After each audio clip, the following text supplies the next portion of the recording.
Operation സിന്ദൂരിന്റെ മുഖം colonel Sophia ഖുറേഷിയെ ഭീകരരുടെ സഹോദരി എന്ന് വിശേഷിപ്പിച്ച ബിജെപി മന്ത്രിയുടെ പ്രസംഗം വൻ വിവാദത്തിൽ. മധ്യപ്രദേശിലെ പൊതുചടങ്ങിലാണ് മന്ത്രി അഴിഞ്ഞാടിയത്.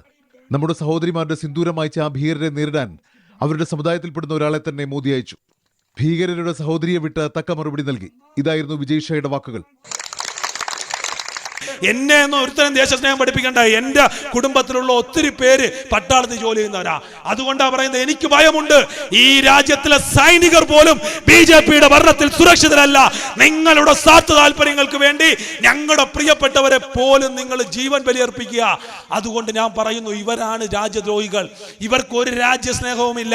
ഇവർക്ക് ഇവരുടെ അജണ്ടകൾക്ക് അപ്പുറത്ത് ഇന്ത്യ എന്ന് പറയുന്ന വൈവിധ്യങ്ങളുടെ ആശയങ്ങളെ ഉൾക്കൊള്ളാൻ പറ്റാത്ത ഇവരെ കപിൽ സിബൽ പറഞ്ഞതുപോലെ ഇന്ത്യയുടെ ആശയം എന്തെന്നറിയാത്തവർക്ക് ഇന്ത്യയെ ഭരിക്കാൻ പറ്റില്ല.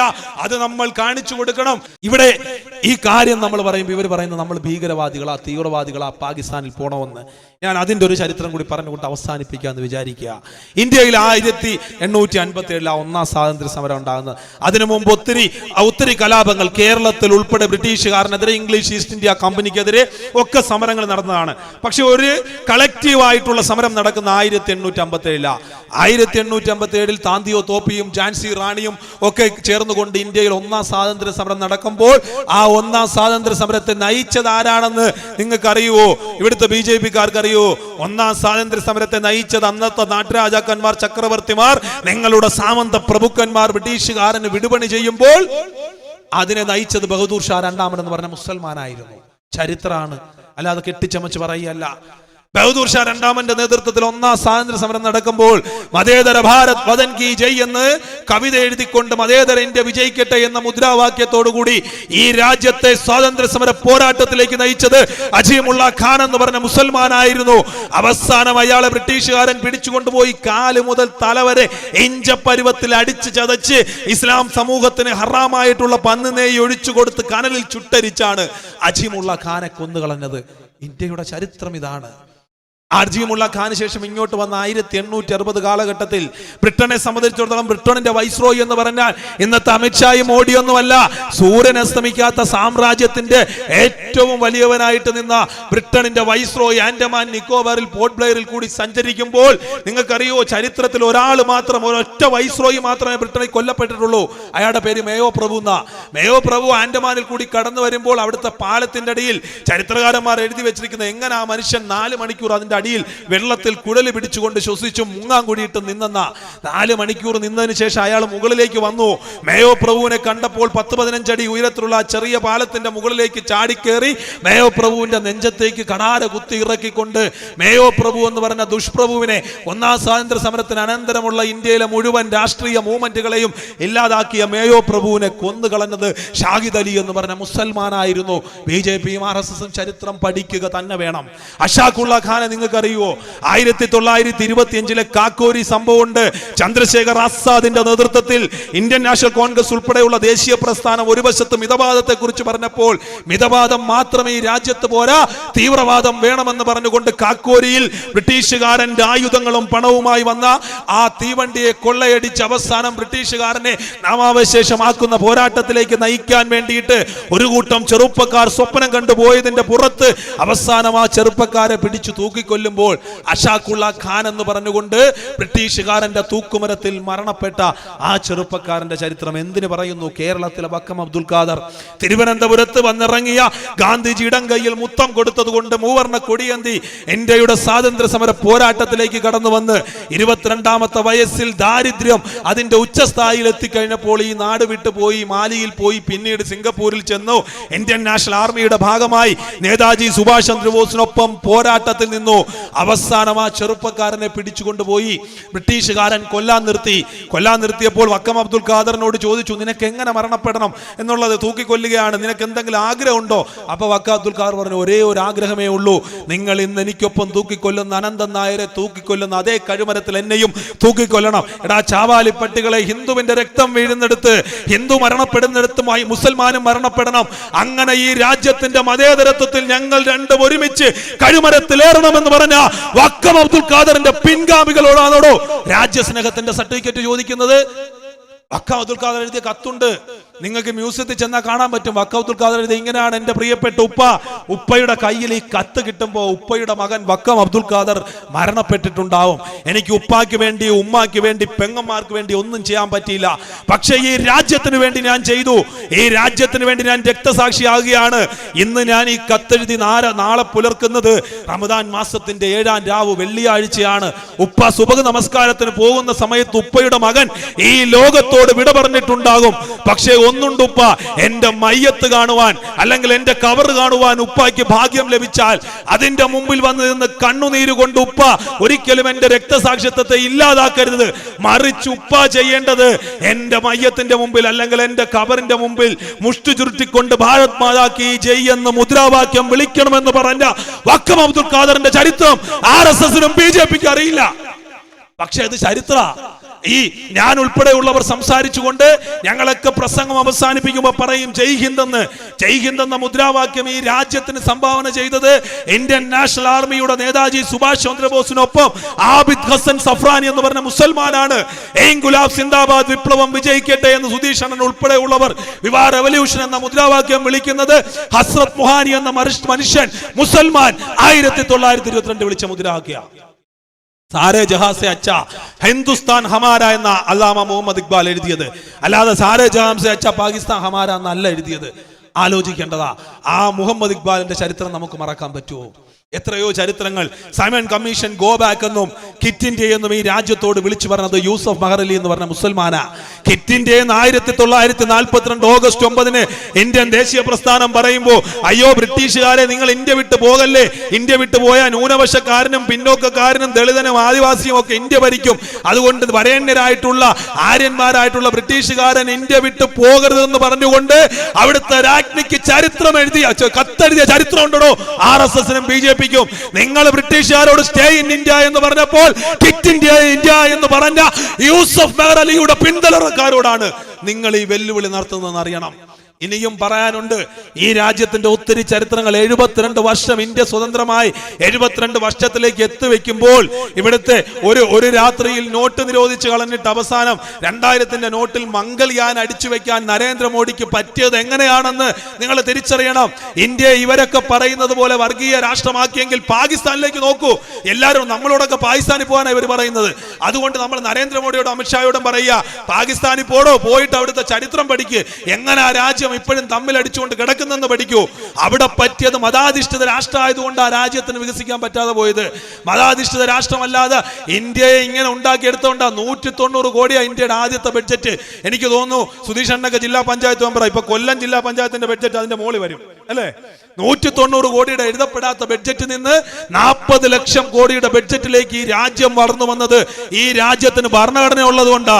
ഈ നിർമ്മല സീതാരാമൻ ഷൺമുഖം ചെട്ടിയാർ എന്ന് പറഞ്ഞ എഴുതപ്പെടാത്ത ബഡ്ജറ്റ് അവതരിപ്പിച്ച ആദ്യത്തെ ധനമന്ത്രിയിൽ നിന്ന് ഇത്രയും വലിയ കെട്ടുമായിട്ട് വന്നിട്ട് നിർമ്മല സീതാരാമന് സ്യൂട്ട് കേസിൽ വന്ന് 40 ലക്ഷം കോടിയുടെ ബഡ്ജറ്റ് അവതരിപ്പിക്കാൻ പറ്റിയത് ഈ രാജ്യം വർഗീയ രാജ്യമല്ലാത്തത് കൊണ്ടാ. ഈ രാജ്യത്ത് ഭരണഘടന ഉള്ളത് കൊണ്ടാ. അല്ലാതെ ഈ രാജ്യത്ത് മനുസ്മൃതി ആയിരുന്നെങ്കിൽ മുക്കിന് ശാഖയും മുക്കിന് പദചന്തലനവും കാണുമായിരുന്നു. അല്ലാതെ എയിംസ് കാണത്തില്ല, IIT കാണത്തില്ല, 275 മുകളിൽ സർവകലാശാലകൾ കാണത്തില്ല. ഈ രാജ്യത്ത് കാർഷിക വിപ്ലവവും ധവള വിപ്ലവവും നീല വിപ്ലവവും ഒരു വിപ്ലവം ഉണ്ടാകത്തില്ലായിരുന്നു. ഈ രാജ്യം ഇന്നും മുട്ടുകാലിൽ ഇടഞ്ഞു കിടന്നേനെ. അവിടെ നിന്ന് ഈ രാജ്യം ഇങ്ങനെ എത്തിയത് ഈ കോൺസ്റ്റിറ്റ്യൂഷൻ ഉള്ളത് കൊണ്ടാ.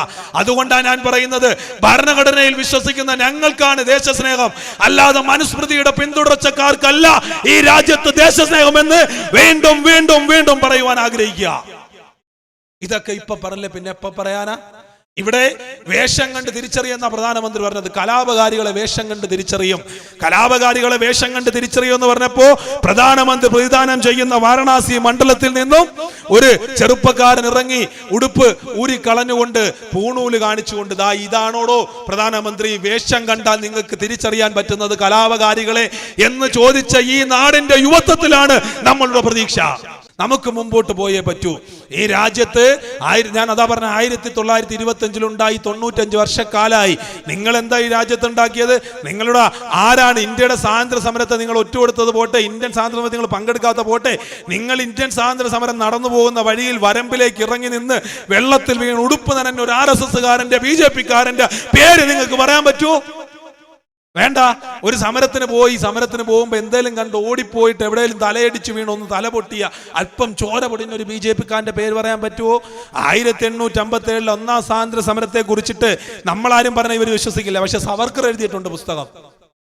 സവർക്കറിന്റെ പുസ്തകം ഇങ്ങനെ 1857 ഇന്ത്യസ് ഫസ്റ്റ് ഫ്രീഡം സ്ട്രഗിൾ, 1857 ഇന്ത്യയുടെ ഒന്നാം സ്വാതന്ത്ര്യ സമരം എന്ന് പറഞ്ഞ് സവർക്കർ എഴുതിയ പുസ്തകത്തിൽ സവർക്കർ എഴുതി വെച്ചിട്ടുണ്ട്, ഒന്നാം സ്വാതന്ത്ര്യ സമരത്തിൽ ധീര രക്തസാക്ഷികളായ ഇന്ത്യൻ പൗരന്മാരിൽ 80% കൂടുതൽ മുസ്ലിങ്ങളാണെന്ന് എഴുതിയത് ഞങ്ങളല്ല, നിങ്ങളുടെ സവർക്കറാണ്.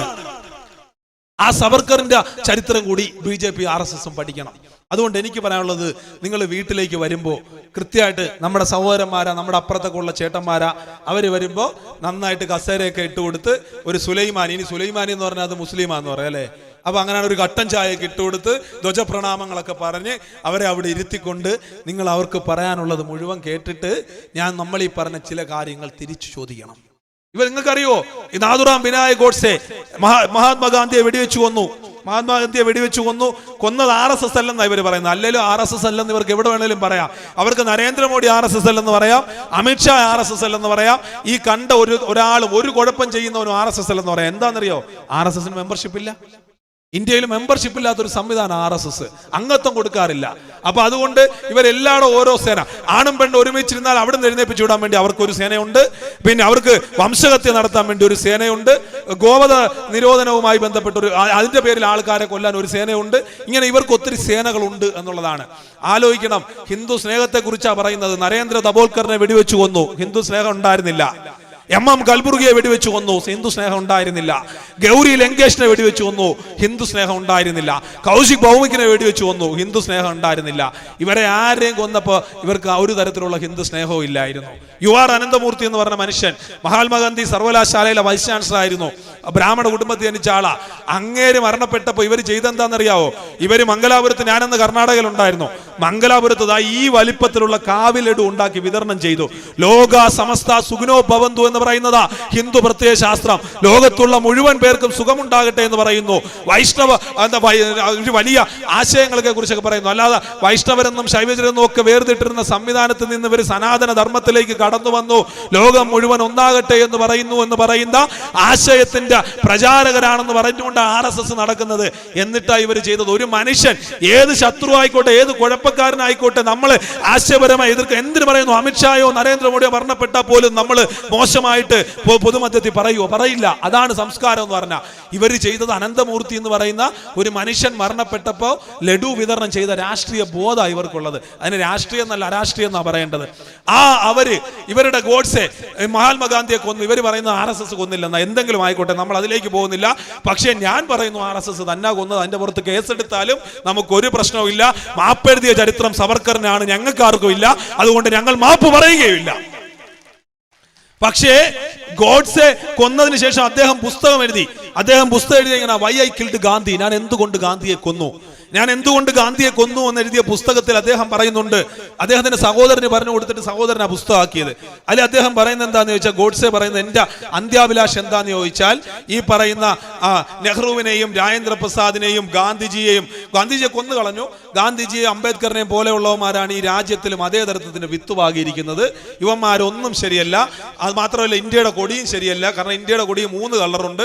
പച്ച മുസ്ലിമിനെയും വെള്ള ക്രൈസ്തവനെയും കാവി ഹിന്ദുവിനെയും പ്രതികരിക്കുന്നു. ഇങ്ങനെ ഈ 3 കൊടിയുള്ള മതേതരത്തോടുള്ള ഈ രാജ്യത്തിൽ എന്റെ ചിതാഭസ്മം നിമജ്ജനം ചെയ്യാൻ പാടില്ല എന്റെ പ്രിയപ്പെട്ട അനിയ. അതുകൊണ്ട് എന്നെ ദഹിപ്പിച്ചിട്ട് എന്റെ ചിതാഭസ്മം നീ ഒരു കുടത്തിലാക്കിയിട്ട് സൂക്ഷിച്ചു വെക്കണം.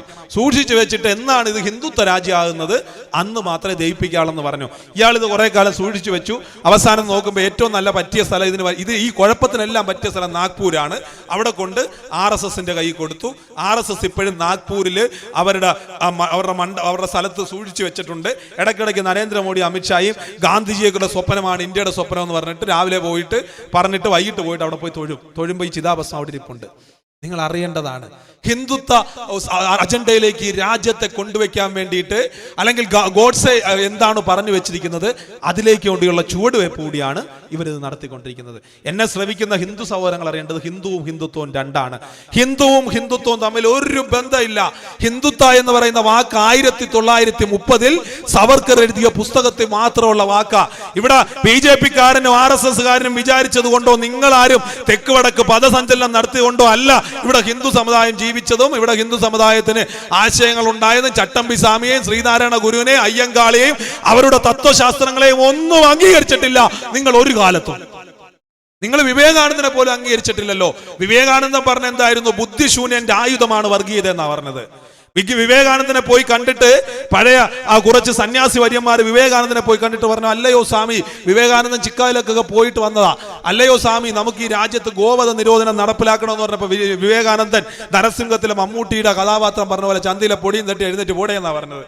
എന്നിട്ട് വിവേകാനന്ദ ഒരു കാര്യം കൂടി പറഞ്ഞു, ഈ രാജ്യത്തിൽ ആയിരക്കണക്കിന് കുട്ടികൾ പട്ടിണി കിടന്ന് മരിക്കുകയാണ്. അമ്മയുടെ മുലപ്പാലിന് വേണ്ടിയിട്ട് മുലകിൽ കടിക്കുമ്പോൾ അവിടെ നിന്ന് ചുടുരക്തം ഒഴുകുകയാണ്.